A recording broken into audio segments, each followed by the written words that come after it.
الحمدللہ وحدہ لا شریک لہ والصلاۃ والسلام علی من لا نبی بعد۔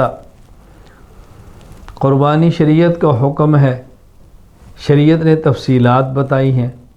قربانی کریں تو قربانی میں کون سا جانور ذبح کریں، یہ بات اچھی طرح ذہن نشین فرما دیں۔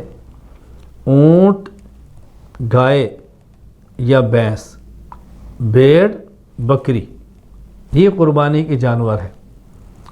بھیڑ کے اندر دمبا بھی ہے، بکری کے اندر بکری کی ساری قسمیں ہیں، یہ 4 قسم کے جانور ہیں۔ نر اور مادہ ملائیں گے تو 8 بن جائیں گے، ویسے 4 قسم کے ہیں۔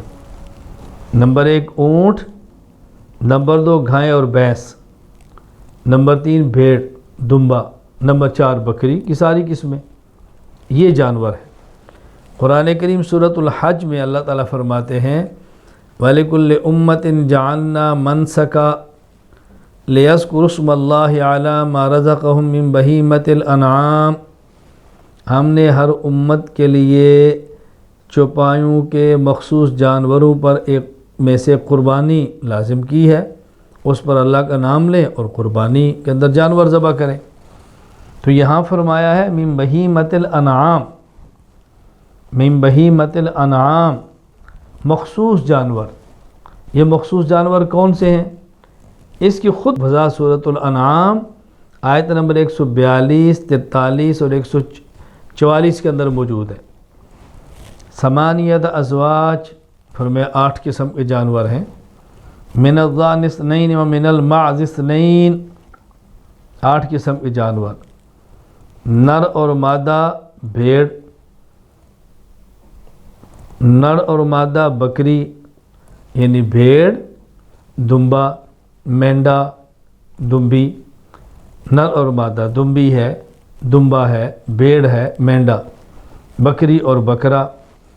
اسی طرح آگے فرمایا وَمِنَ الْإِبِلِ اثْنَيْنِ، اونٹ نر اور مادہ، وَمِنَ الْبَقَرِ اثْنَيْنِ، گائے نر اور مادہ۔ تو یہ جانور ہیں جو قربانی کے ہیں، اونٹ، گائے اور بھینس، بھیڑ اور دمبی یا دمبا، مینڈا اور بکری اور بکرا، یہ جانور بلا اختلاف۔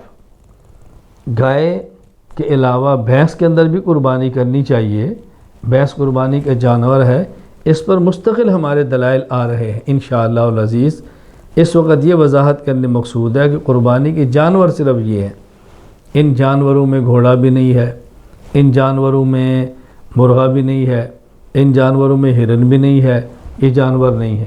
یہ جانور ہے جو آپ نے قربانی کے اندر کرنے ہیں، اونٹ، اونٹنی، گائے، بیل، بھینس، کٹا، بھینسا، بھیڑ، مینڈا، دمبی، دمبا، بکری، بکرا، یہ جانور ہے۔ اللہ تعالیٰ احکام شریعت سمجھ کر عمل کرنے کی توفیق عطا فرمائے۔